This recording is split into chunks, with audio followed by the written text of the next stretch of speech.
Hello everyone, myself Narmi Sakya and I welcomes you all at YTH India. Get success with us.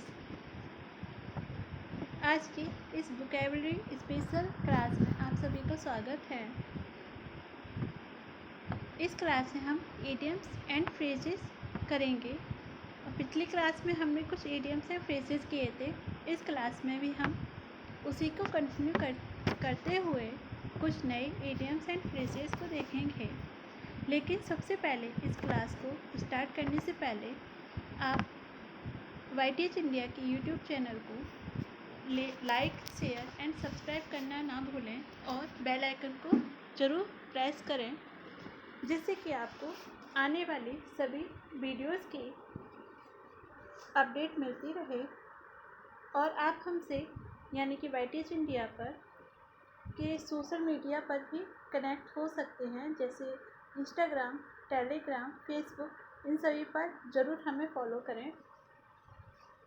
तो आज की इस class का पहला इडियम्स एंड फ्रेज है वो है अ जेंटलमैन एट लास्ट, यानी कि इसका मतलब है अनरिलायबल पर्सन। अगर इसको एग्जाम्पल तौर पे हम देखें तो हम कह सकते हैं कि he is a gentleman at last, you must not trust him, यानी कि वह एक अनरिलायबल पर्सन है, आप उस पर विश्वास नहीं करना चाहिए। सेकंड है a man of straw. A man of straw का मतलब है कि अ वीक पर्सन, यानी कि एक ऐसा व्यक्ति जो वह वीक है। तो इसको एग्जाम्पल तौर में हम कहें तो the assistant being a man of straw, his advice were often discarded by his colleagues. के एक एज अ द असिस्टेंट, जो असिस्टेंट है वह वेरी वीक होने के कारण उसके एडवाइस को जो उसके कलीग्स हैं उसके द्वारा डिस्कार्डेड कर दिया जाता है। Third one is ABC। ABC का मतलब है वेरी कॉमन नॉलेज, यानी कि बेसिक नॉलेज। तो इसको हम अगर किसी संदर्भ में कहना है कि हमें बेसिक नॉलेज पता है या नहीं पता है किसी के बारे में, तो सिंपली हम कह सकते हैं कि I doesn't know of ABC of physics, या he doesn't know ABC of dance. इस तरीके से हम कह सकते हैं कि उसको कुछ वेरी कॉमन नॉलेज भी नहीं पता है या पता है। तो ABC is like very common knowledge. Next one is number 4 है यहाँ पर an iron hand. An iron hand means by force, यानी बलपूर्वक। इसका एग्जाम्पल हो सकता है Indira Gandhi put down the opposition with an iron hand, यानी कि इंदिरा गांधी ने अपने अपोजिशन को नीचे लाया फोर्स के द्वारा। तो an iron hand means by force, यानी किसी काम को बाय फोर्स यानी बलपूर्वक करना is called an iron hand. Fifth is a far and wide means everywhere. अगर हमको एवरीवेयर ना बोल के हम इसे फार एंड वाइड बोलते हैं तो इसका मतलब होगा कि एवरीवेयर। एग्जाम्पल तौर पे हम देखें तो इसका एग्जाम्पल होगा कि many tourist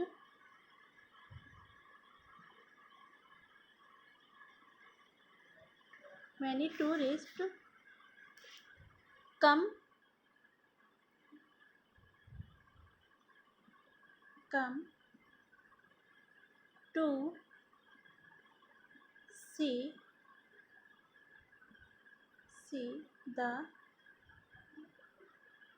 Taj Mahal.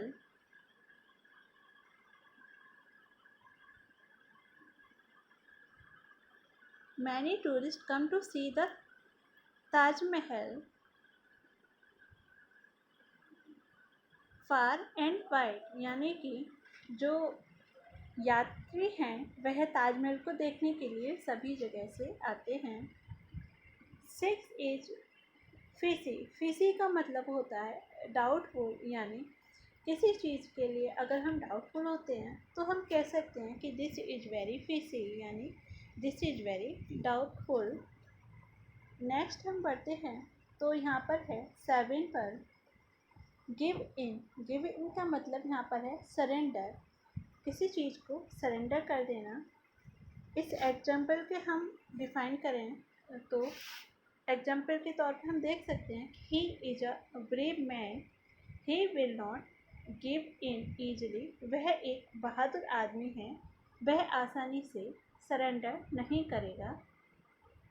Next is cut and dried. Cut and dried का यहाँ पर मतलब है रेडीमेड फॉर्म, यानी कि तैयार तरीके में या तैयार रूप में। तो इसको एग्जाम्पल के रूप में हम देख सकते हैं। एक एग्जाम्पल द्वारा हम इसको समझें तो ये कुछ इस तरीके से होगा कि there is no cut and dried method of English speaking, कि यहाँ पर कोई भी कट एंड ड्राइड यानी कि रेडीमेड फॉर्म नहीं है या तरीका नहीं है इंग्लिश स्पीकिंग को सीखने के लिए। 9 is free and easy. Free and easy का मतलब है यहाँ पर natural and simple. Natural and simple means free and easy. Example यहाँ पर होगा इसके लिए कि the principal found his arguments free and easy. Next number 10। 10 का यहाँ पर है फ्लैश एंड ब्लड, यानी इसका मतलब होगा ह्यूमन नेचर। जब भी हम देखेंगे कि किसी भी सेंटेंस में कि उस सेंटेंस में अगर फ्लैश एंड ब्लड का यूज हो रहा है तो उसका मतलब होगा कि यहाँ पर हम ह्यूमन नेचर को डिस्क्राइब करना चाह रहे हैं। तो एग्जाम्पल होगा इसके लिए I am only flesh and blood as anybody else, कि मैं भी एक ह्यूमन नेचर हूँ जैसा कि सभी का होता है। 11 है यहाँ पर कैट्स एंड डॉग्स। यहाँ पर कैट्स एंड डॉग्स का मीन्स है हैवी रेन। 11 में जो कैट्स एंड डॉग्स यहाँ पे मेंशन हुआ है ये रेफ़र करता है हैवी रेन को। इसका एग्जाम्पल होगा कि it has been raining cats and dogs for the last 3 hours. यहाँ पर हैवी रेन या अत्यधिक वर्षा हो रही है पिछले 3 घंटों से। So it has been raining cats and dogs for the last 3 hours. 12 है यहाँ पर कॉक एंड बुल स्टोरी। इसका मतलब है अनट्रू स्टोरी, यानी कि एक असत्य कहानी।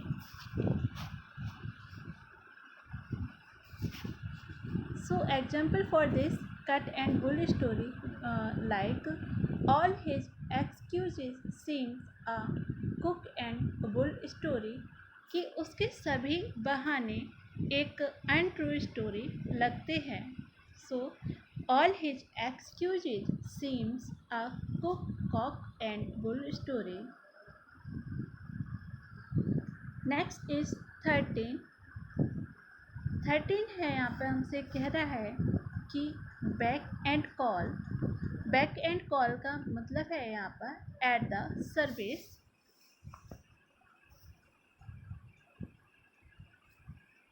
एट द सर्विस यानी इसका एग्जाम्पल अगर एक लेते हैं तो एग्जाम्पल कुछ इस तरीके से हो सकता है। डोंट वरी, आप चिंता मत करिए। I am at your beck and call, मैं आपकी सर्विस पर हूँ।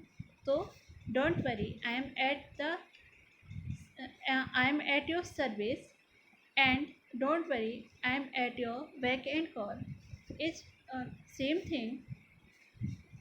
14 इज अगेन एंड अगेन यानी रिपीटेडली, यानी किसी चीज़ को लगातार करते रहना, तो is called again and again. इसके लिए एग्जाम्पल है, one who tries again and again gets success positively. एक ऐसा व्यक्ति जो लगातार रिपीटेडली ट्राई करता रहता है वह सक्सेस ज़रूर पाता है। तो one who tries again and again success positively. 15 is body and soul, यानी इसका मतलब है एंटायरली या पूर्ण रूप से। Example for body and soul is किसी devoted body and soul to win the medal, कि उसने सब कुछ समर्पित कर दिया पूर्ण रूप से अपने मेडल को जीतने के लिए। तो एक बार फिर से रिपीट करते हैं कि एग्जाम्पल बॉडी एंड सोल के लिए, see devoted body and soul to win the medal. 16 is by fits and starts. By fits and start का मतलब है इरेगुलरली, यानी एक रेगुलर टाइम पे ना होना, यानी असामयिक, यानी जो लगातार नहीं होता है, इरेगुलरली। सो एग्जाम्पल के तौर पे हम कह सकते हैं इसको या डिफाइन कर सकते हैं कि work done by fits and start never completes in time, कि जो कार्य इरेगुलर वे में किया जाता है वह कभी भी टाइम पर पूर्ण नहीं होता है। सो एक बार फिर से, work done by fits and starts never completes in time. 17 is by and by, यानी gradually. Example for this 17 by and by. She is recovering by and by after long illness, कि वह लगातार रिकवर कर रही है अपनी लंबी बीमारी के बाद। तो she is recovering by and by after long illness. 18 is fair and square, यानी इसका मतलब है honest. Honest means fair and square, like honest. Example for fair and square is, he is fair and square in his dealings, कि वह अपने dealings में honest है। तो इसको हम कह सकते हैं कि he is fair and square in his dealings. 90 is at odds, यहाँ पर जो 19 इडियम्स है वह है कि एट ऑड्स, यानी इट डिस्प्यूट्स। इसको हम एग्जाम्पल से समझते हैं तो वह होगा कि the two groups of the society are at odds over the selection procedure of peons, यानी कि सोसाइटी के दो ग्रुप एक डिस्प्यूट में है, यानी विवाद में है अपने पियोन की सिलेक्शन प्रोसीजर को लेकर। So the two groups of the society are at odds over the selection procedure of peons. 20 is a wolf in sheep's clothing, यानी a dangerous person pretending harmless, यानी कि एक ऐसा व्यक्ति जो कि अपने आप को खतरनाक होने के बावजूद भी वो ऐसे प्रिटेंड करता है, यानी ऐसे दिखाता है कि वह कोई भी हानि नहीं पहुंचाएगा या उससे कोई खतरा नहीं है। So a wolf in sheep's clothing. इसके लिए एग्जाम्पल हो सकता है कि Charles Sobhraj is a wolf in sheep's clothing for general public. 21 is few and far between, इसका मतलब है वेरी रेयर। यानी वेरी रेयर को हम फार एंड बिटवीन भी कहते हैं अपनी इडियम्स एंड फ्रेज की लैंग्वेज में। इसको एग्जाम्पल तौर पे देख सकते हैं कि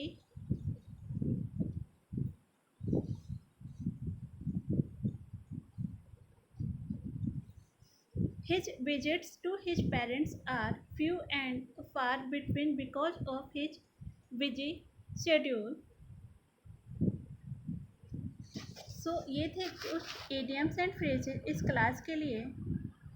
एक बार जल्दी से हम इसको जल्दी से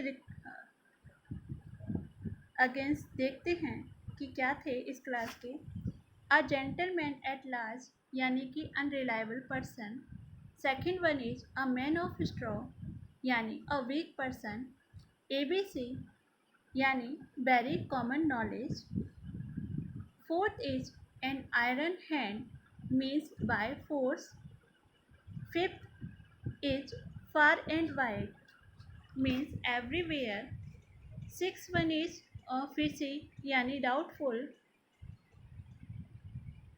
7 गिव इन इसका मतलब है सरेंडर। 8 कट एंड राइट यानी readymade form. 9 free and easy इसका मतलब है नेचुरल एंड सिंपल। 10th है फ्लैश एंड ब्लड यानी ह्यूमन नेचर। 11 है यहाँ पे कैट्स एंड डॉग्स यानी ये डिफाइन करता है हैवी रेन को। 12th है यहाँ पर कॉक एंड बुल स्टोरी यानी untrue story. 13 is back and call इसका मतलब है at the surface. 14 again and again यानी repeatedly. 15 is body and soul यानी entirely. 16 by fits and starts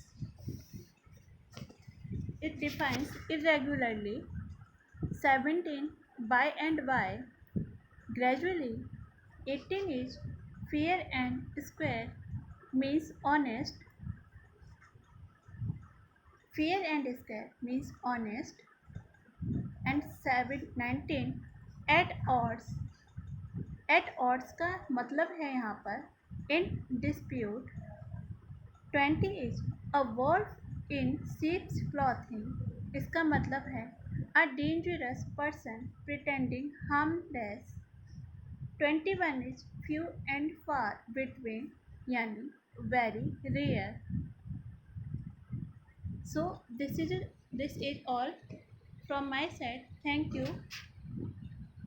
Do your best and get your aim with YTH India। Get success with us। Thank you। Take care। Bye bye।